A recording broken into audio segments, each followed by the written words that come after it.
Hallo und herzlich willkommen zu einem weiteren Video aus unserer neuen Reihe Was wiegt eigentlich ein... Heute befassen wir uns mit dem Westfalia Columbus 600.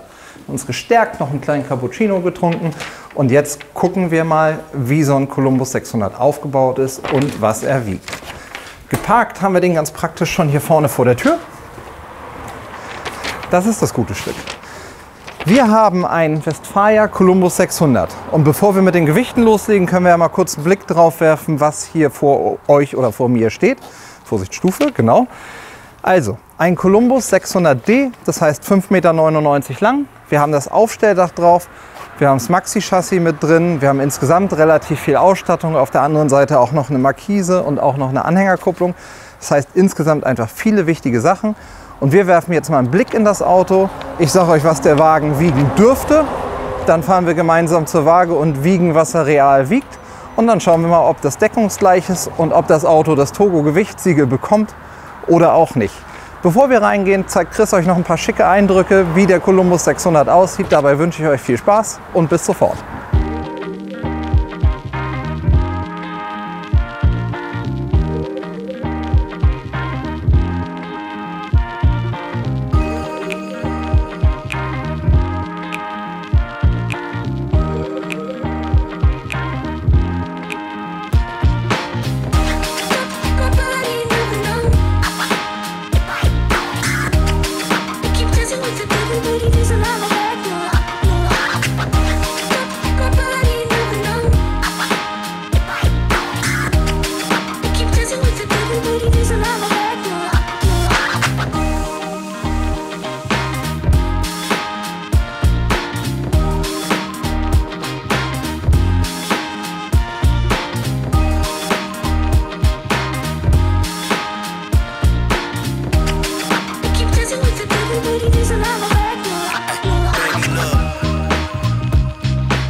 Und gefällt euch so ein perfekter Camper für Familien? Ich meine, mit dem Aufstelldach, 6 Meter, Heckbett quer, dieser tollen Sitzgruppe hier vorne, wo man auch echt nebeneinander gut sitzen kann.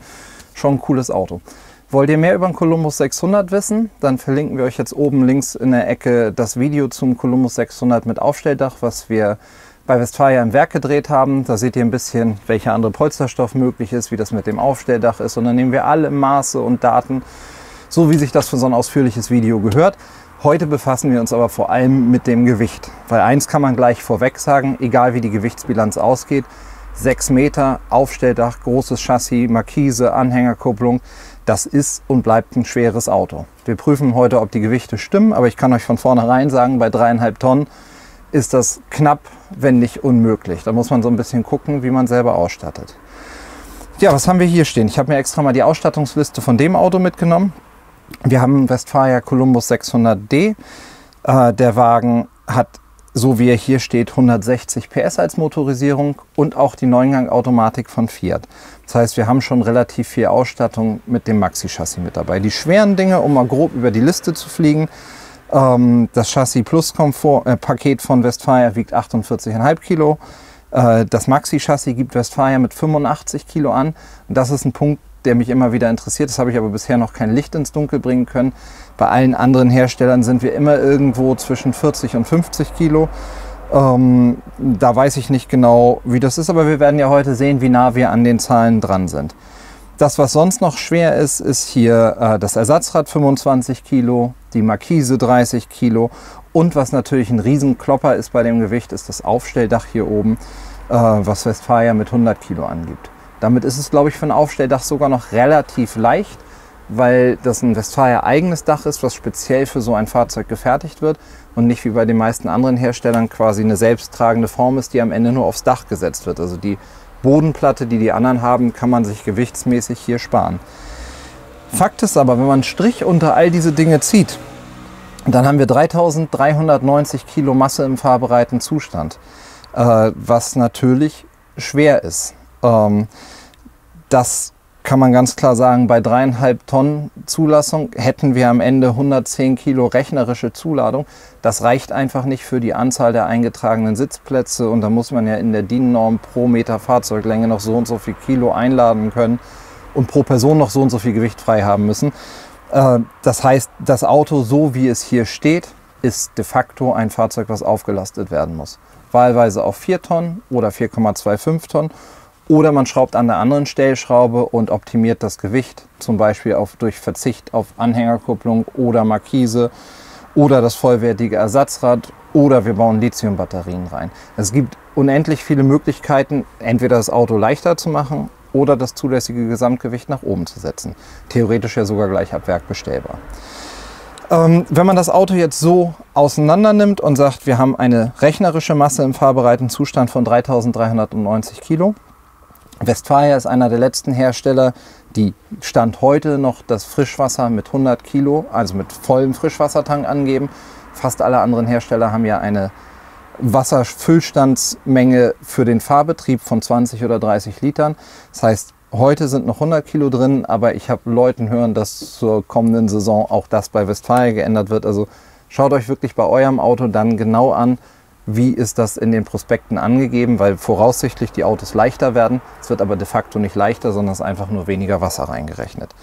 Das heißt, wir haben Frischwasser 100 Kilo mit reingerechnet, wir haben den berühmten Fahrer mit 75 Kilo, wir haben Kraftstoff 90% Füllung mit 70 Kilo, wir haben die Gasflasche drin und wir haben ein Verlängerungskabel mit drin. Wenn ich das aus den 3.390 Kilo rausrechne, habe ich am Ende 3.131 Kilo rechnerisches Leergewicht, wo wir hin müssen. Jetzt haben wir noch 20 Kilo Kraftstoff mit reingepackt, das heißt ungefähr 3.150 Kilo ist die Erwartungshaltung, die wir jetzt haben, wenn wir gleich auf die Waage fahren. Und das machen wir jetzt gemeinsam. Wir drehen uns mal die Sitze in Fahrposition und fahren mal schnell zu unserem Landhandel und gucken, was das Auto real wiegt. Ich bin mega gespannt, wie das wird. Wir haben heute, wie gesagt, Fiat Maxi Chassis bei Westfalia, jetzt mit Lederlenkrad. Wir haben die Fiat 9-Gang-Automatik. Das heißt, wir sollten sehr komfortabel bei unserer Waage ankommen. Ist aber auch nicht weit, wäre auch weniger komfortabel, gar nicht schlimm. So, wir gucken mal. Was haben wir sonst noch, was man sieht? Erstmal noch nicht so viel, weil wir viele Sachen noch nicht eingebaut haben. Das Fahrzeug kriegt von uns noch Radio-Rückfahrkamera. Es kriegt von uns noch eine große Solaranlage oben mit drauf und wird halt, ich sag mal, standesgemäß aufgehübscht. Ansonsten sind es die 160 PS. Das ist wahrscheinlich die Motorisierung für das Auto, weil es einfach eine sehr gute Symbiose aus Preis und Leistung ist und die Leistung auf jeden Fall ausreichend ist für alles, was man so machen will. Ich selber muss gerade sagen, irgendwie sitze ich noch nicht ganz richtig. Ich kann auch ein Stück zurück, das ist gut. Der Sitz geht sogar noch ein bisschen runter. So ist gut. Und liebe Kinder, gebt fein Acht, macht das nie während der Fahrt, das Lenkrad noch richtig einzustellen. So, schauen wir mal. Wir fahren mal zur Waage und dann melden wir uns gleich wieder. Wir sind jetzt ein paar Meter gefahren. Ich habe ja leider immer noch keine richtig große Strecke mit der neuen 9-Gang-Automatik gemacht. Ich kriege aber immer wieder die Fragen von den Kunden, wie sich das Verbrauchsverhalten und solche Dinge ändern. Wir haben ja hier Drive Mode, den wir wählen können zwischen Eco, Power und Normal. Und mich würde einfach mal interessieren, wenn bei euch schon Leute dabei sind, die so eine Automatik schon vielleicht diese Saison im Einsatz hatten oder einfach vom Freundeskreis genau wissen, was da ist. Zum einen, was wirklich der Unterschied im Verbrauch zwischen den 3 Betriebsarten ist, ob ihr das mal ausgemessen habt. Womit ihr am meisten fahrt, würde mich interessieren. Und ob ihr einen richtigen Unterschied spürt zwischen den 3 Varianten. Meiner Meinung nach dürfte so eine Automatik eigentlich nicht entscheidend mehr verbrauchen als die normale Handschaltung, weil der eigentliche Nachteil der Automatik durch die 3 mehr Gänge, die wir bei der 9-Gang-Automatik haben, ja eigentlich wettgemacht sein müsste. Also dementsprechend schreibt doch mal bitte in die Kommentare und sagt mal, was ihr ungefähr für einen Verbrauch habt und bitte unbedingt mit dazu schreiben, welcher Motor das ist und wie schwer euer Auto ungefähr ist, dass man da eine Idee bekommt. Das wäre super cool. Wir biegen jetzt da vorne noch mal kurz rechts ab und dann sind wir schon in unserem wunderschönen Eichholz beim Kiebitzmarkt dem dichtesten Landhandel. Ich warte immer noch auf den Tipp für eine echt gute Radlastwaage, die ich mir leisten kann, damit wir uns die Gurkerei sparen können. Also wenn ihr Videos wollt, sagt mir, welche Wagen die besten sind. Vielleicht hat ja jemand Erfahrungswerte oder ist da ein Wagenhändler draußen, der uns, wir nennen sie auch in jedem Video, eine Waage verkaufen möchte.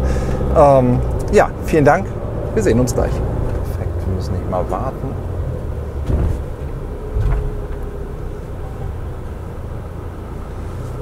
So, wer ist genauso gespannt wie ich? Also ich bin mega gespannt, was da jetzt rauskommt. Wir schauen mal, was wir hier an Gewicht dieses wunderschönen Kfz haben. Ich hole mal die Wiegekarte und gucke, was wir so auf den Rippen haben hier.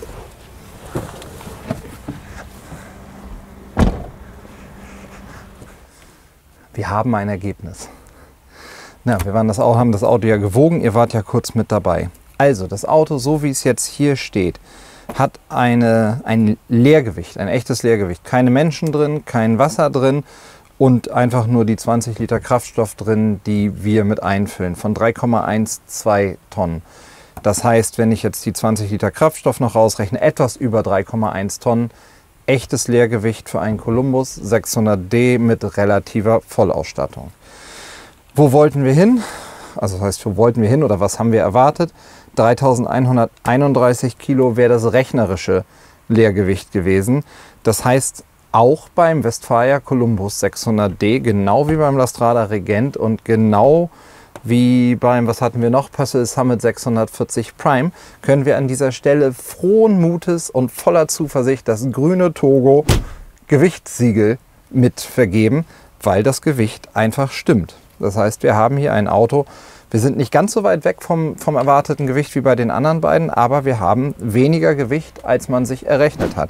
Und damit muss man ganz klar sagen, kommen wir genau dahin, wo wir hin wollen und müssen. Andererseits muss man aber ehrlicherweise auch sagen, auch mit diesen 20 Kilo weniger als das, was wir erwartet haben, ist die Masse im fahrbereiten Zustand dieses Autos 3370 Kilo. Das heißt de facto, wenn ihr als Familie unterwegs seid, ist das ein Auto, was ein 4-Tonner sein muss. Ich glaube, man kriegt, ob man es als 3,5 Tonner theoretisch zugelassen bekommen würde, steht noch auf einem anderen Zettel, wenn man ein bisschen gewichtsoptimiert mit Lithiumbatterien und so weiter das betreibt. Aber bei 3,5 Tonnen, ihr müsst euch im Prinzip entscheiden, ob ihr zu schnell fahrt oder zu schwer seid.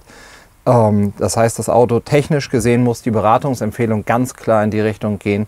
Lasst ihn zu als 4-Tonner oder lasst ihn mit uns auf 4,25 Tonnen auflasten.